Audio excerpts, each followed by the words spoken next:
En esta ocasión conoceremos la vida de un joven político, un hombre que desde muy pequeño supo su misión de vida y trabaja todos los días por ella. Bohemio de afición, con una pizca de artista, pero de corazón servicial. Un hombre que a una corta edad ocupó espacios muy representativos y que lo han llevado a enfrentar las más duras pruebas. Así que preparémonos para conocer la historia de vida de Juan Antonio Ixtláhuac Orihuela.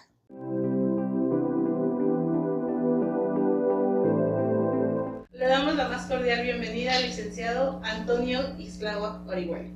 Bienvenido, licenciado. Muchas gracias, mi querida Monse. Es un placer estar contigo aquí en Acuicha. Gracias. No, al contrario, bienvenido. Esta es su casa. Y pues queremos conocer un poquito más de esta historia, de estos años de vida que ha recorrido este licenciado. ¿Qué le parece si empezamos pues por su infancia? ¿Dónde nació? Gracias, Monse. Pues para mí es un placer estar con ustedes y platicar. Y bueno, la infancia para mí siempre es de muy gratos recuerdos. Nací en la histórica Zitácuaro, Michoacán, 3 veces heroica, ciudad de la Independencia, y además ahí donde se confeccionó el primer gobierno de la América Septentrional, también tierra de raíces indígenas profundas, de importantes movimientos indígenas como los Matlatzincas, también con importantes hombres de aquella época como Juanicuti.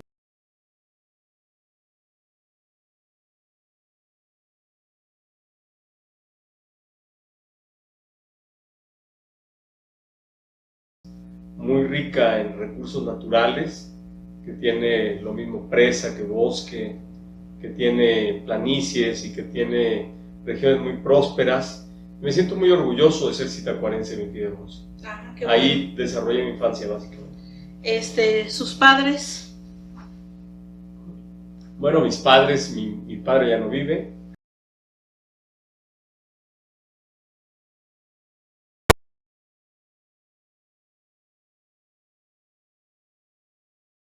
Y mi madre vive en Zitácuaro. Ella siempre se ha dedicado a ser ama de casa, bueno, atendiendo también algunos proyectos, pero básicamente consagrada al tema de su familia, de sus hijos, y con ellos desarrollé una muy bonita infancia. Con mis padres pues viví hasta, pues qué será, la preparatoria, finales de la preparatoria. Siempre ellos pues dieron lo mejor de sí para que yo tuviera un buen desarrollo, para que tuviera una buena realización, y siempre muy atentos por impulsarme. En su momento mi padre, y hoy mi madre sigue con esa tarea todavía. De la tarea de toda la vida de las madres, ¿no? Así es. Y una infancia muy diferente, yo creo que a como la viven los niños actualmente, ¿no? Sí, totalmente distinta, porque antes la infancia era en la calle, la infancia era disfrutar y conocer. Yo veía Zitácuaro inmensamente grande, pero a la vez chico, y tenía conocidos por todos lados. Podía ir de un lugar a otro, de una colonia a otra. Jugar por las tardes en la calle era pues, prácticamente una cuestión ordinaria. Fútbol, ¿no? Teníamos que parar cuando venía el carro, pero pues yo creo que antes no había tampoco tantos carros. Y hoy las infancias son totalmente distintas, sobre todo en la pandemia, que los niños han estado de alguna manera ya más resguardados. Los niños han tenido que pues retraerse más a los hogares, pero sin duda para mí la infancia fue de un gran sabor de boca. Bendito sea Dios, nunca tuve ningún complejo desde la infancia. Siempre mis padres lucharon por darnos una buena educación y de mucho respeto, de muchos valores. Crecí en una escuela salesiana, ahí desde el kinder hasta la secundaria llevé mi educación. Y creo que, bueno, como todo ser humano, con errores, defectos, pero también con virtudes, creo que nuestra formación fue muy cristiana, fue muy salesiana, fue muy religiosa, fue muy católica, y eso también fue parte de una bonita infancia, porque nos permitió a la vez dar ese reconocimiento a la religiosidad, pero también poder tener una infancia sin limitaciones, sin exageraciones, sí disciplinada, pero a la vez también con estas posibilidades de poder jugar y de poder disfrutar. Con estas libertades. Así es. ¿Muy travieso de niño? Pues yo creo como todo niño, Monse, pero fíjate que yo desde muy chico descubrí siempre mi vocación por la política, siempre mi vocación por tratar de encabezar algún grupo, si bien no era el típico niño más de las mejores notas, si bien no era el típico niño que sacaba puro 10, no lo era, pero sí era el niño que tenía un liderazgo en la escuela y un reconocimiento. ¿Desde cuándo te surgió ese, o notaste que... Sí.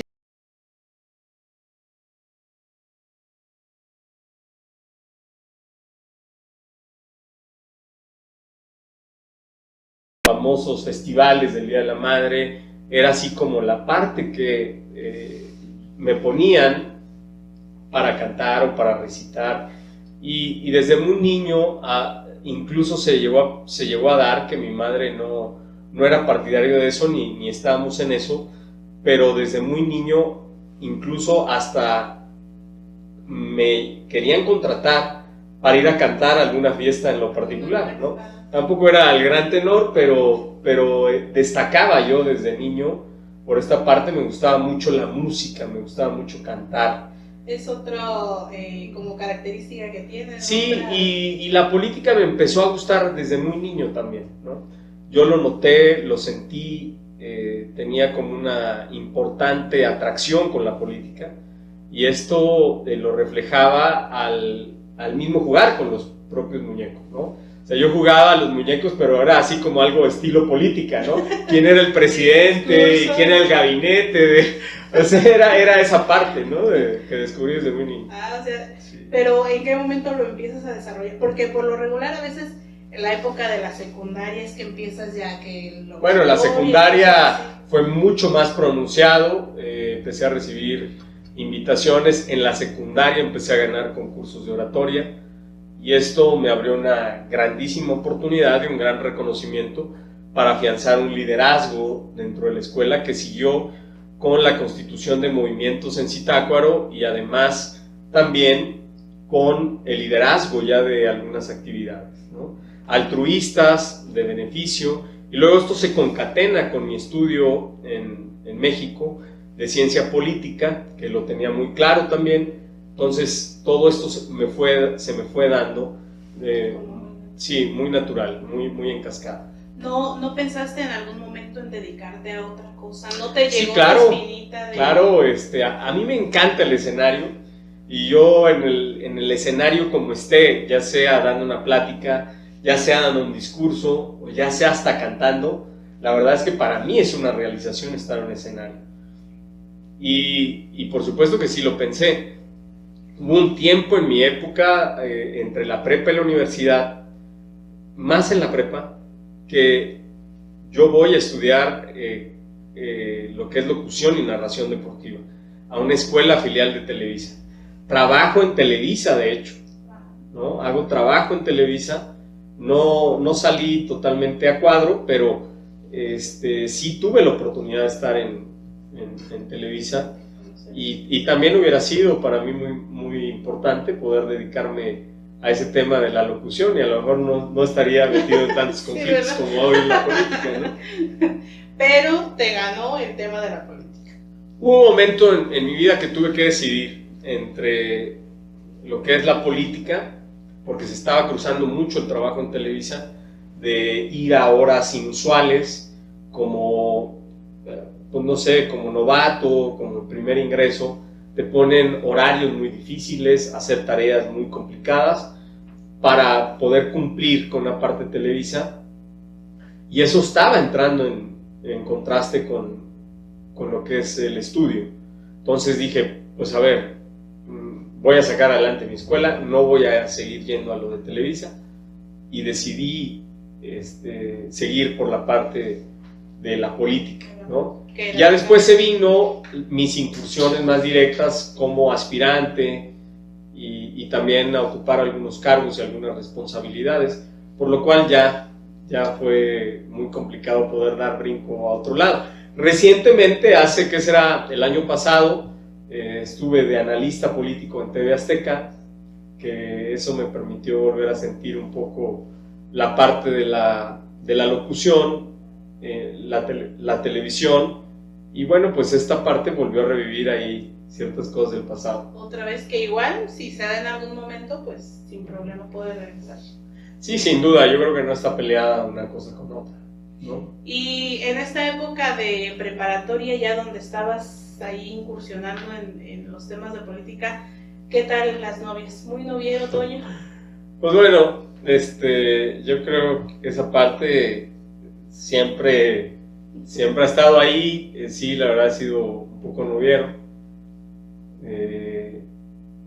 Pues sí, he conocido bastantes mujeres y yo me considero un enamorado de las mujeres. La verdad es que las mujeres son muy, muy bellas. Aparte con todo mi tienes respeto. El claro ejemplo de tu mamá, una mujer trabajadora y que se dedicó mucho tiempo a ustedes. Sí, la verdad es que siempre hay que hacerlo con profundo respeto, pero he tenido la oportunidad de conocer mujeres muy valiosas que en diversas etapas de mi vida también me han dado un gran aprendizaje, muchas lecciones, y creo que no me arrepiento de todas, tanto buenas lecciones como, pues no diría malas, yo creo que son aprendizajes en la vida, pero bien, la verdad es que bien. Hoy estoy divorciado, tengo ya tiempo divorciado y no me he vuelto a casar después de mi matrimonio, pero con muchos deseos y con muchas ilusiones de por qué no volver a casarme, por qué no volver a tener una familia.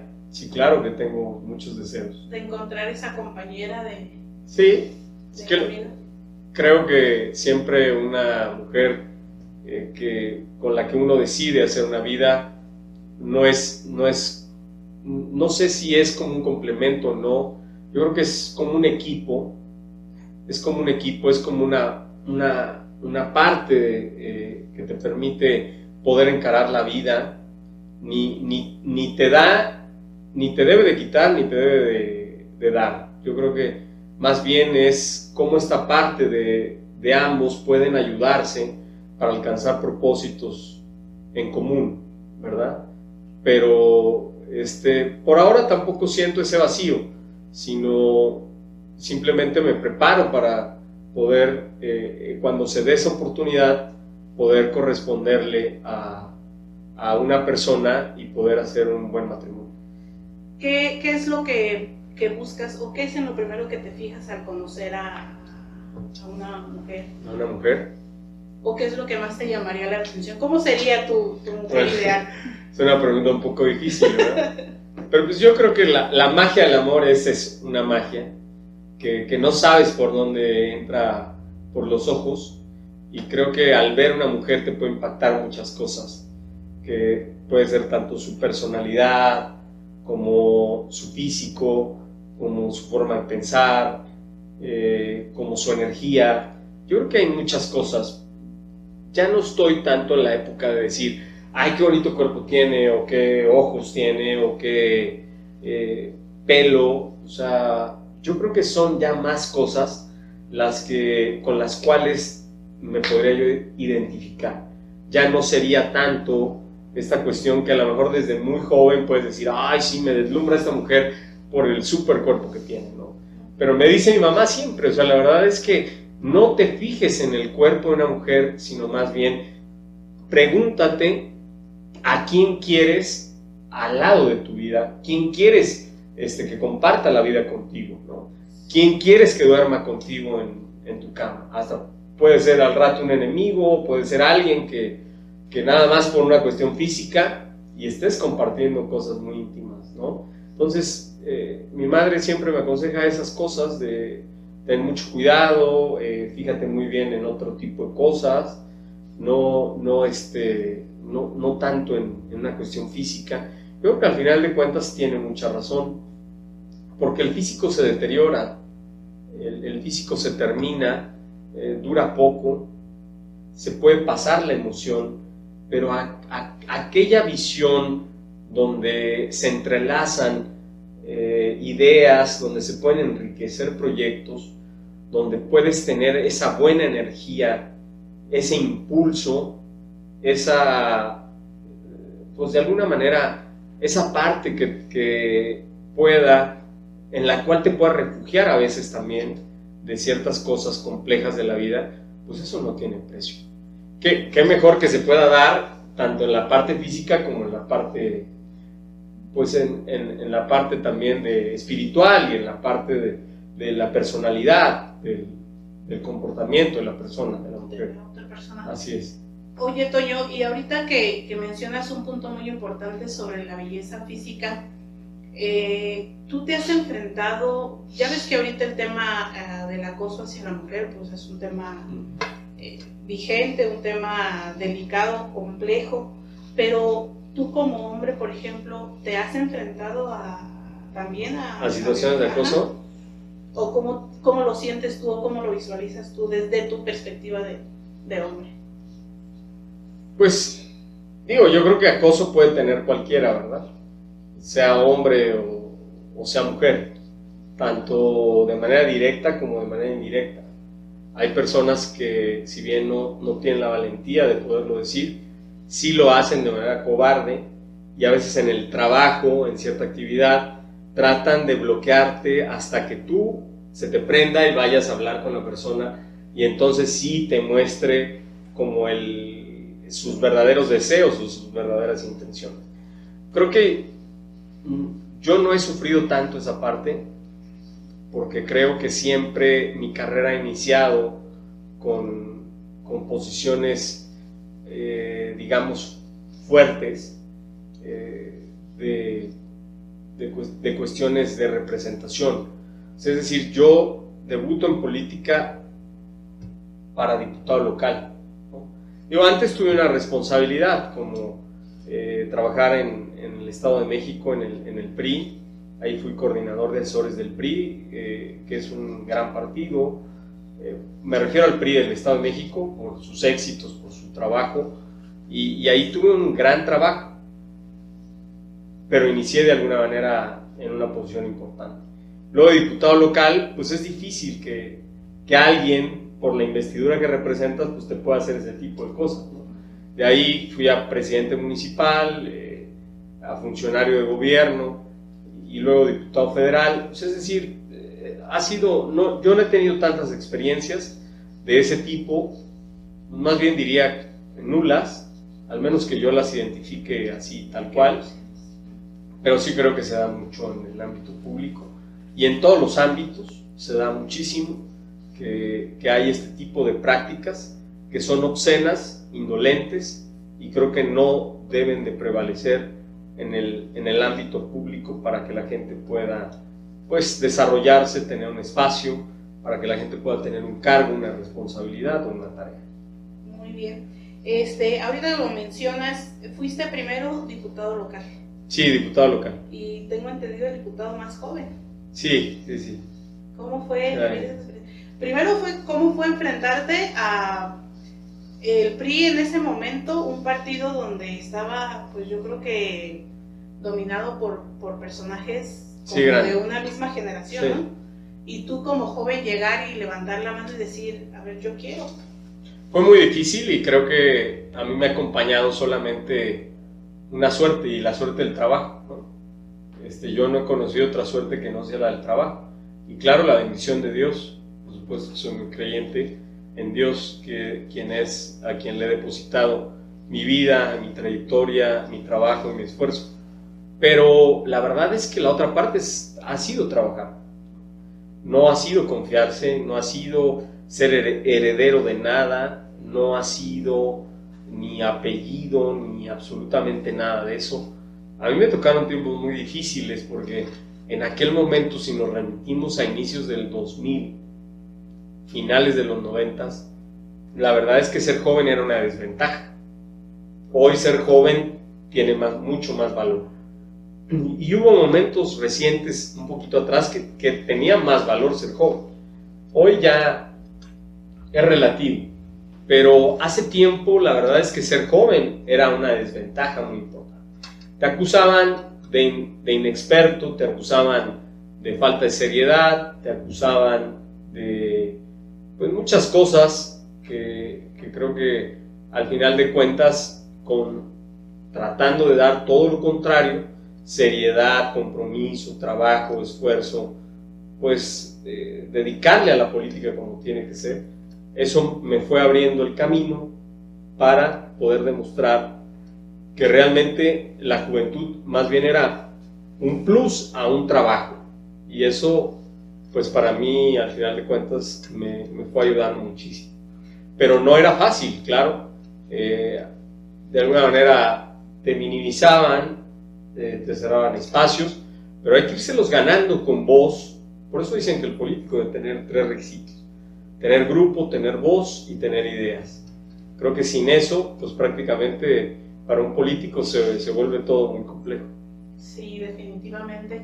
¿Crees que bueno, en ese momento, ¿crees que tu apellido te ayudó o al contrario, te afectó? No lo sé, Monse, no lo sé, porque si hablamos de que mi apellido, el de mi madre, es un apellido conocido en Michoacán, de larga trayectoria política, sí, pero si por otra parte tú te fijas que mi participación electoral se da en los peores tiempos del PRI, cuando no teníamos ni alcalde, ni gobernador, ni presidente de la República, y cuando venían de perder tiros o no tenían una representación política, pues entonces dices, pues que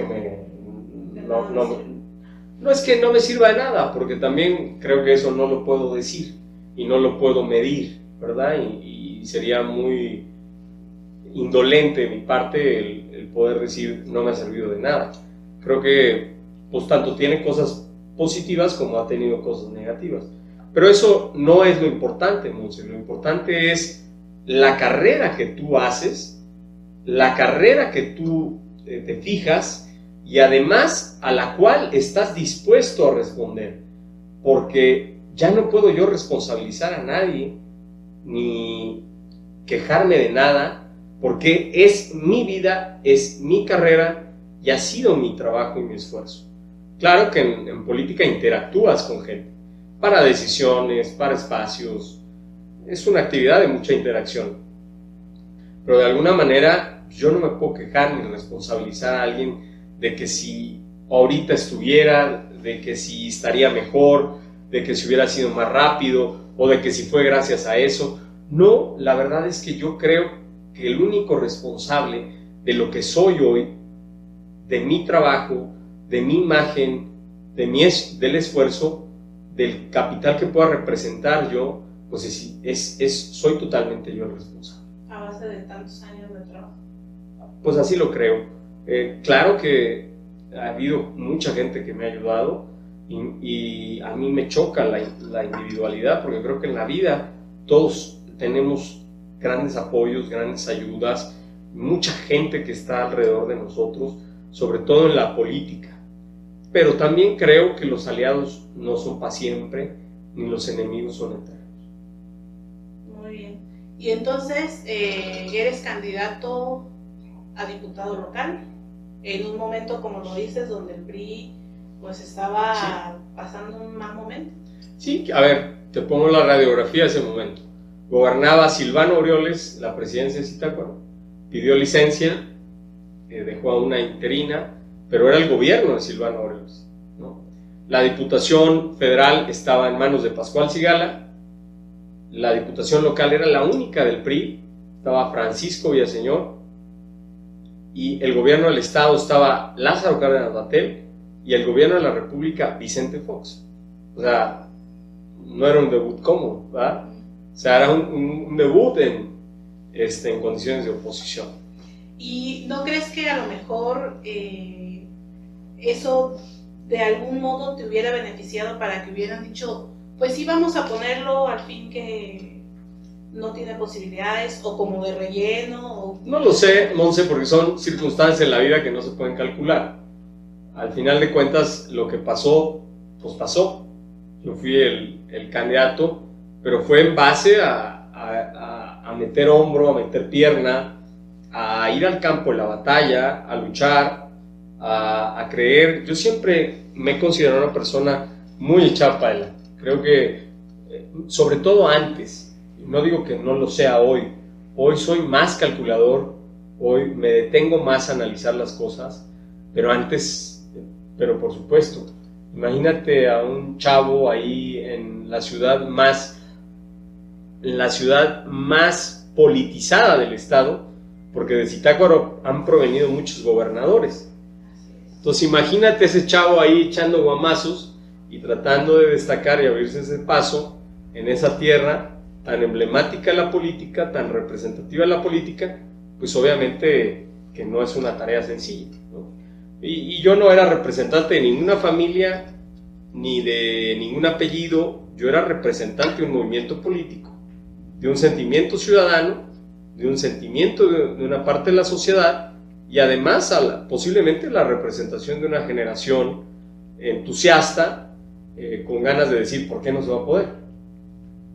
¿Tuviste alguna vez alguna experiencia donde dijeras o donde dudaras tú de continuar? No sé. Sí, sin duda, por supuesto. Esto me pasó cuando yo fui víctima de un exceso judicial de parte del presidente Calderón, que caigo detenido en todo este movimiento, sí, cuando era alcalde, y no me da pena decirlo, porque la verdad es que eso para mí fue una gran experiencia, triste, dolorosa, compleja, pero muy aleccionadora, muy enriquecedora. Al tiempo, todo eso te va marcando en tu vida, pero para mí en positivo, porque como dijera José Mujica, en mi jardín yo no siembro el odio, ni el coraje, ni el rencor. Yo le doy la vuelta y hoy no tengo ningún agravio para con nadie. Claro que fueron experiencias muy dolorosas el haber perdido una convivencia de tu hijo recién nacido, el haber dejado la oportunidad, pues con el solo hecho de la libertad, no sé, creo que es el valor más preciado, es el recurso más infinito que tenemos los seres humanos, el que no tiene valor, no le podemos dar un valor a la libertad porque es inconmensurable. Y claro que en ese momento yo dije, yo no voy a seguir más. O sea, ¿para qué sigo? No tiene caso. Y es esta parte de la política con la que yo no estoy de acuerdo. Con la que te enfrentas a ese odio, a ese coraje, a esos agravios, a ese dolo, a esa mala intención. ¿Y qué es lo que le ha hecho mucho daño a este país? Porque hay una parte de un México con un gran odio. Y lo vemos en temas tan sencillos como la pandemia. O sea, ¿quién se puede salvar de la pandemia? ¿O quién puede no ser afectado de una pandemia?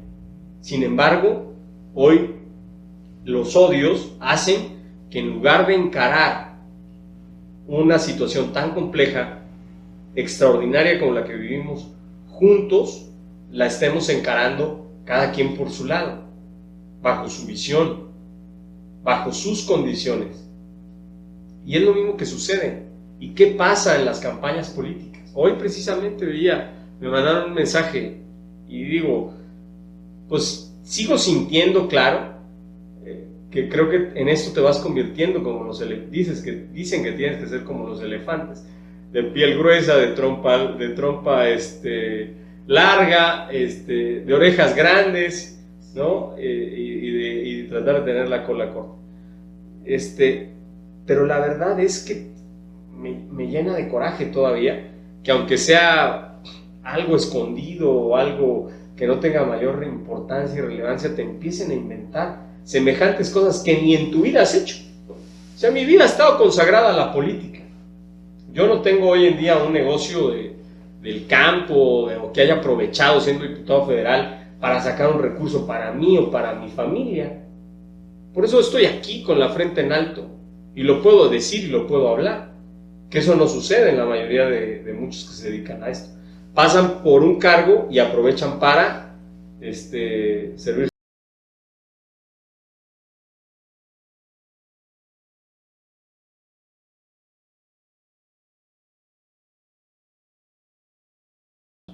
Por eso camino así, con esta tranquilidad, camino con esta confianza. En mi pueblo me siento, no vencedor, pero sí invencible. Que creo que he dado muy buenos números, he dado mucho trabajo, he tratado de estar muy cerca de la gente. Claro, no me siento perfecto, puedo tener muchísimos errores, pero siempre he sido bien intencionado con la gente, y en mi responsabilidad es tratar de atenderlas como he podido y con los argumentos que he tenido a mi alcance para poderlo hacer. Y también como figura pública, pues eres un ejemplo, y en este caso eres un ejemplo de lo que viven muchos mexicanos, muchos michoacanos, al ser pues muchas veces utilizados o acusados por personajes de alguna manera más poderosos para tapar pues algunos otros temas, ¿no? Que fue lo que te pasó en ese momento. Pues mira, Monse, creo que el problema más grande que tiene México es el de la injusticia. La verdad es que, como decía Juárez, a los amigos justicia y gracia, y a los enemigos simplemente la ley. Y creo que esta parte no puede prevalecer en México, porque necesitamos quitarle el odio a este país. Necesitamos quitarnos ese coraje que a veces existe. Darnos la oportunidad de conocer a las personas, y si no de conocerlas, de no prejuzgar. Y a lo mejor no es un mal enteramente nuestro, porque Jesucristo lo vivió. Jesucristo fue juzgado y Jesucristo fue prejuiciado. Digo, si hoy Jesús fuera sometido a un juicio, con las leyes mexicanas se hubieran violado más de 100 normas entre constitucionales y leyes.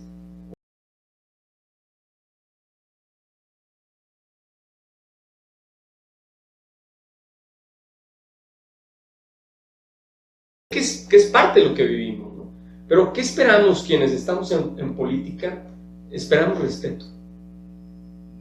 ¿Y qué espera la sociedad de los políticos? Espera respeto. Cuando esa parte se pierde, pues entonces sí, creo que entra en crisis la política. Tenemos que recuperar esa parte. Está bien, si te caigo mal por mi camisa, por mi color, por mi pelo, por mi imagen, por mi partido, por lo que sea, pues está bien, pues digo, pues al final no es obligado que votes, ¿no? Ni yo voy a estar insistiendo que lo hagas, pero lo que sí es que me merezco un respeto. De igual manera, la manera como yo me dirija hacia la sociedad. Por eso es que la política no tiene que ser light. Por eso hay tanta teoría política.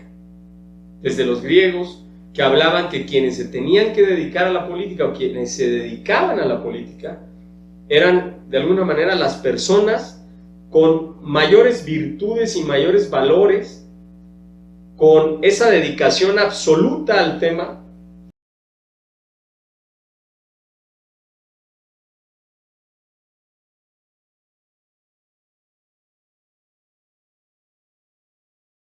de reflexionar y de buscar mejores estadios para una mejor vida, que al final de cuentas es el propósito de la política. Yo hace poco reflexionaba sobre la Constitución, y hay muchas visiones en el país que refieren que tenemos que cambiar la Constitución para que podamos tener un mejor país. Hay otras visiones que nos dicen que solamente hay que reformarla y hay que aplicarla. Yo digo que ninguna visión entra en choque ni en contraste, porque se complementan mucho. Creo que hay que cambiar la Constitución cuando sea necesario, hay que reformarla cuando sea y hay que aplicarla. Pero ¿cuál es el mayor logro de la Constitución?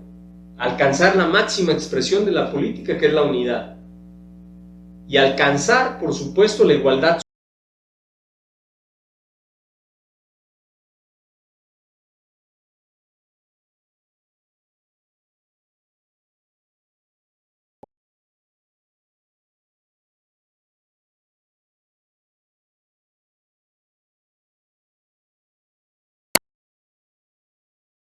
la pobreza, el adversario de la inseguridad que nos ha rebasado a todos, y bajo visiones distintas, bajo esta gran división y fragmentación que hay, difícilmente vamos a encarar un problema tan serio como estos. ¿Por qué tenemos tantos años teniendo tantos números de pobres? Por esa misma razón. ¿Por qué tenemos tantos años soportando las secuelas de la inseguridad y de la violencia? Por esta misma razón. ¿Por qué el país no crece al paso que debe?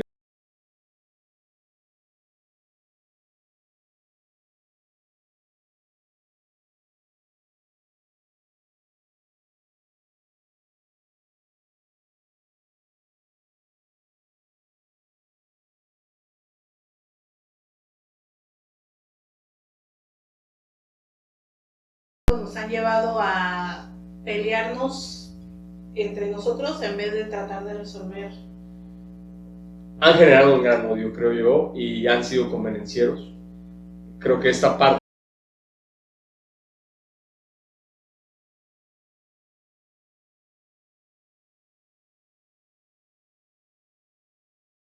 y mando mensajes en función de eso. Viene el tiempo ordinario y todos se retractan o actúan de acuerdo a los intereses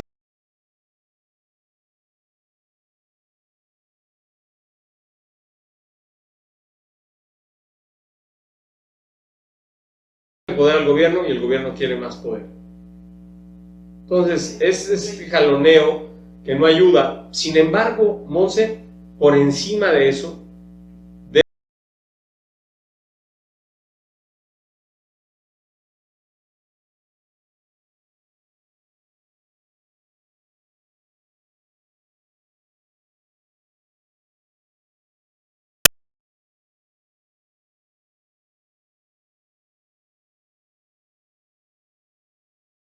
México. Bueno, Toño, pero también, por ejemplo, a ti, como tú bien lo dices, te ha tocado trabajarle desde joven, ir como labrando un camino, pero creo que también en la actualidad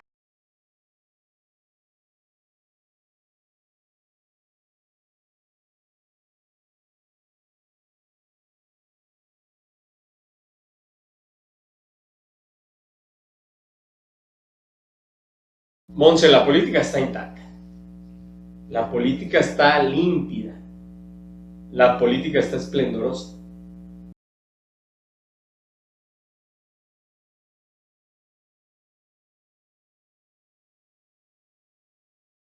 Esperando ese liderazgo que lo ocupe con dignidad y con alteza. Pero de alguna manera es una actividad tan noble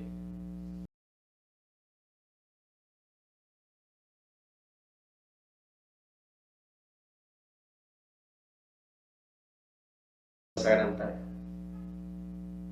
Y digo, no por menospreciar actividades, pero la política ha aceptado médicos, ha aceptado abogados, ha aceptado empresarios, ha aceptado comunicadores, comunicólogos, psicólogos, dentistas.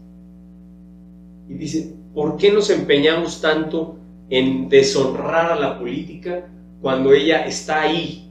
Simplemente lo que hace falta es alguien que la abrace y que enarbole las banderas y las causas de una reflexión y de un pensamiento político que tenemos que actualizar. Por eso en estos meses yo decía, caminemos hacia un nuevo tratado político. Un nuevo tratado político que nos devuelva la manera de pensar y que nos permita poder sortear nuestras adversidades y nuestros múltiples problemas que tenemos. Pero ahí está, Monse, la política esperándonos, intacta, y a veces es deshonrada y manchada. Hay intromisiones de otras ciencias que se valen, pero a veces los mercadólogos creen, o los comunicólogos, que ya eso es política. Digo, es una parte de la comunicación de la política. Por eso son ciencias políticas, porque abraza muchas ciencias que tienen que ver con un todo. Porque digo, política, pues la tenemos hasta en la mesa, hasta en el agua, ¿no? Si es de exportación o de importación, o de qué, cuáles son sus aranceles o sus condiciones. Creo que es importante, Monse, tener esa gran reflexión para poder no cargarle las pulgas a la política, porque quienes hemos hecho de la política una vocación, un estilo de vida, nos sentimos realmente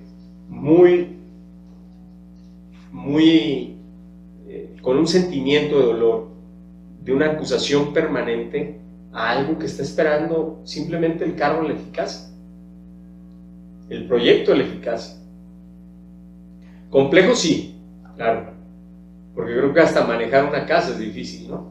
En lo que te entiendes con los hijos, en el esposo, o con la esposa, o con la familia, y que a lo mejor ya el manejo del presupuesto en la casa, las decisiones para poder construir, pues eso también tiene su complejidad, ¿no? Porque interactúas y a veces te sometes a la democracia ahí en la casa, ¿no? Que el hijo quiere esto, que la hija quiere el otro, que el esposo quiere ver la tele, y se vuelve un asunto muy, muy complicado. Entonces, porque sí, definitivamente la política en la actualidad, viéndola desde la parte ciudadana, está como muy pues menospreciada, por decirlo de alguna manera, o perdió credibilidad, o ¿qué crees que necesitemos? Menos políticos y más que la población se involucre más. ¿Qué necesitamos ahí? Yo creo que se requiere un proyecto que convoque a esta participación efectiva de la sociedad, porque además el modelo de organización social, ciudadano, político, ha caducado, ¿no? O sea, aquellos que representaban el ejido, aquellos que representaban la comunidad, aquellos que tenían una tarea en las colonias o los líderes sociales, pues han ido diluyéndose en este tiempo. Y hoy tenemos una gran crisis de representación, como también tenemos una gran crisis de organización. Es tiempo de convocar a levantar ese vuelo, porque el pueblo desorganizado, el pueblo no participativo, lo único que va a generar precisamente es esta apatía y además decisiones centralizadas, direccionadas, unilaterales de quienes están al frente del gobierno. Entonces creo que la política necesita recuperar su ánimo y su esplendor. Está en ese momento muy importante, es una inspiración para las futuras alegrías, pero también para mitigar nuestras penas pasadas. Definitivamente. Bueno, Toño, y tú empezaste tu carrera política en el Revolucionario Institucional. Sí. Decides retirarte y empezar ya un camino de manera individual, solo. ¿Fue también toda esta problemática una razón por la que decidiste retirarte? Pues fíjate, Monse, que yo creo que hoy la radiografía del país, el momento que vive el país, es un momento no tanto de partidos políticos, sino es un momento de reflexión, importante para el país. Esto obliga a que no perdamos el tiempo en luchas estériles hacia el interior de los partidos, en este jaloneo de las posiciones y en esta zancadilla permanente de decir, le tengo que poner una zancadilla, una trampa, para que no sea el candidato y no llegue y no me gane la competencia al interior. Esa parte es ridícula. ¿Por qué? Porque hoy la lucidez debe de estar concentrada en resolver los grandes problemas del país. Y para eso se requieren a los mejores en cada partido. Y para tratar de jalar y persuadir se requieren a los mejores también. Por eso es que los partidos se han vuelto una olla de grillos. Y su jaloneo es hoy lastimoso y ofensivo porque no estás viendo la realidad en la que está el país. El país necesita otra cosa y los partidos están en su dinámica. ¿Quiénes se proyectan a los cargos plurinominales? ¿Quiénes van a esos espacios? ¿Quiénes logran obtener una candidatura? Por eso es que hoy pongo un stand-by y digo no más a esa trayectoria. Más bien mi trayectoria va a estar dedicada, consagrada a lo que es el esfuerzo permanente, a la lucha de causas, al trabajo social, a la representación buena y a la motivación de la sociedad. Es decir, hacer buena política. Hoy estoy dedicado a hacer buena política. No necesito pedir permiso a nadie para poder ir a una colonia y poder ayudarles a hacer tal cosa. Que anteriormente era un partido es, ¿y por qué haces esto? ¿Y por qué vas ahí? Y es que el de allá se va a enojar.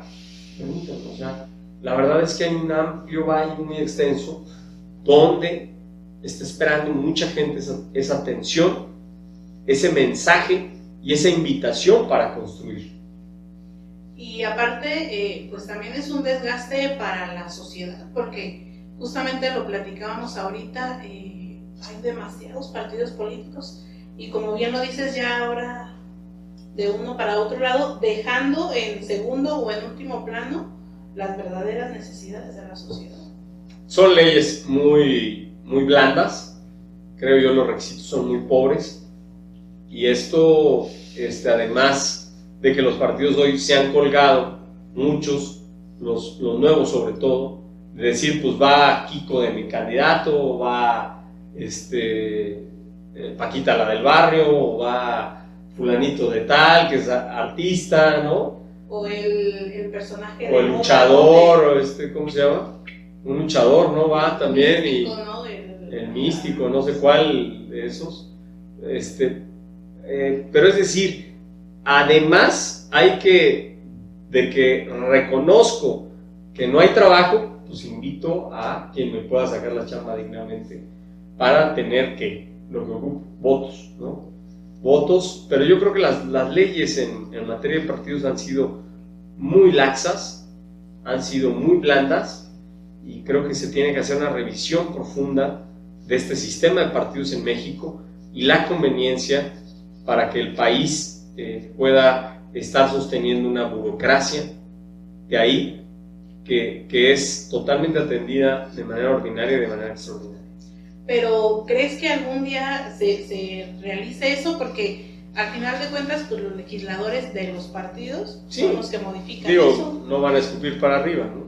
Sí, es complicado, pero yo creo que se tiene que poner el tema en la mesa, se tiene que discutir, porque la viabilidad financiera del país así lo requiere hoy en día.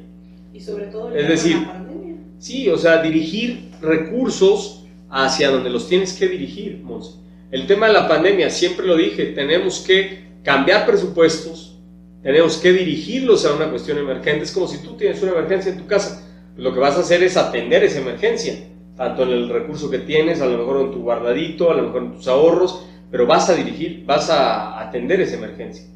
No vas a atender otras cosas, vas a poner el Sky mientras traes una emergencia a lo mejor de salud o a lo mejor pues de arreglos de la casa que son fundamentales, ¿no? Pero es lo que está pasando en este gobierno. O sea, se está atendiendo con normalidad todo cuando estamos en una cuestión anormal, extraordinaria, urgente, que mucha gente ha perdido el empleo, nuestra economía decrece al 8% más y encima queda desnudo el sistema de salud de México, de una cama de hospital por cada 1,000 mexicanos, que eso es realmente lo más doloroso que podemos tener, porque creo que el pueblo de México ha llorado por muchos años tener dos cosas fundamentales, que es la salud y la educación, de buena manera y de buen nivel. Y lo más olvidado. Y ha sido lo más agraviado, porque estamos metidos en otras cosas y porque el proceso electoral seguimos haciendo las mismas cosas y la misma inercia. Votamos por el que nos da más, votamos por el que trae más lana y no tanto por la viabilidad de proyectos serios que nos permitan crecer y que nos permitan poder atender. Y yo creo que la direccionalidad que debe tener los niveles de gobierno, el nacional, el gobierno estatal y los gobiernos municipales. Porque está cada uno, o al menos aquí en Michoacán, en muchos... Cada quien por su lado. Así es. Triste. Triste totalmente. Y bueno, ahorita ya estás con una nueva visión de política, con una nueva línea de trabajo. ¿Qué es lo que esperas? ¿Qué es lo que anhelas ya ahorita en este momento? Pues mira, Monse, yo sigo insistiendo en mi mayor anhelo, y no es canción del MS o del Recodo. ¿Cuál es del grupo? Sí, de la MS. De la MS. Ya que te gusta la música. Fíjate que mi mayor anhelo, la verdad, es que Michoacán sea este estado de oportunidades para todos. Porque yo creo que Michoacán es una buena tierra, es una tierra noble, es una tierra que representa la génesis de la constitución de un país, representa ese sentimiento también de sufrimiento, y por lo tanto es que los michoacanos no podemos tener una visión mediocre sobre el ahí se va para el Estado, sobre lo que venga. Lo primero es la reformación del poder público, y lo segundo es dar paso a una reforma que permita que haya esta inclusión de los principales sectores para tener este nivel de productividad. A ver, si tenemos una fuerza tan importante como la PEAM o los aguacateros, que le invierten al Super Bowl, ahorita que está de moda lo del Super Bowl y todas estas cosas, ¿por qué hay tanto desempleo en Michoacán? ¿Por qué hay tanta marginación en Michoacán? ¿Por qué si tenemos uno de los principales productos que se exporta a nivel, pues, Estados Unidos, pero yo diría a nivel mundial, porque el Tratado de Libre Comercio México, Estados Unidos, Canadá, representa el tratado más grande del mundo, no hay otro más grande? ¿Por qué estamos en estas condiciones? Habría que repensarse. ¿Por qué tenemos un Estado que administra pobreza y que no tiene la consistencia de recursos para pagar una buena nómina, para poder tener las herramientas de trabajo bien, para dar una atención digna a la sociedad, para desarrollar políticas públicas? O sea, esta parte la verdad es que nos genera muchísimo dolor. ¿Y eso es lo que tú deseas que cambie? Claro, mi deseo es ese. Yo no aspiro hoy necesariamente a tener un cargo. Esto es de luchas y es de causas, y yo seguiré luchando hasta donde dé el aliento y hasta donde den los esfuerzos porque esta voz se pueda pronunciar en nuestro querido estado, que al final de cuentas es el hábitat de todos. Toño, en tus redes sociales siempre estás haciendo actividades, no solamente de política, pero creo que algo que se te reconoce mucho es el tema de tu familia. Compartes muchísimo tu tiempo de trabajo, pero también tu tiempo con tu hijo, por ejemplo. ¿Qué quieres dejarle a tu hijo? Sí, claro, digo, la verdad es que mi hijo para mí es un gran orgullo, y yo creo que de todos los padres que son papás, los seres humanos, los hijos son un gran orgullo. Pero un hijo representa un proyecto de vida. Hay que ser lo suficientemente cuidadosos, inteligentes para poder llevar una dirección. A mí me puede aterrar el que mi hijo no encuentre esa dirección o esa realización. Más que otra cosa, yo creo que esa es la parte que me pudiera dejar satisfecho, que mi hijo tenga esa realización, esa plenitud por descubrir, por encontrar a qué se quiere dedicar en la vida. Y precisamente hoy cumplió años, y pues siempre le dedico cosas importantes, trato de tener una buena comunicación con él, de que nuestra convivencia sea así muy genuina. Nuestra convivencia es muy original, muy espontánea. Ahora sí que, como dice la canción, nace del corazón nuestra convivencia. Y la verdad es que yo quiero que su vida esté llena no solo de prosa,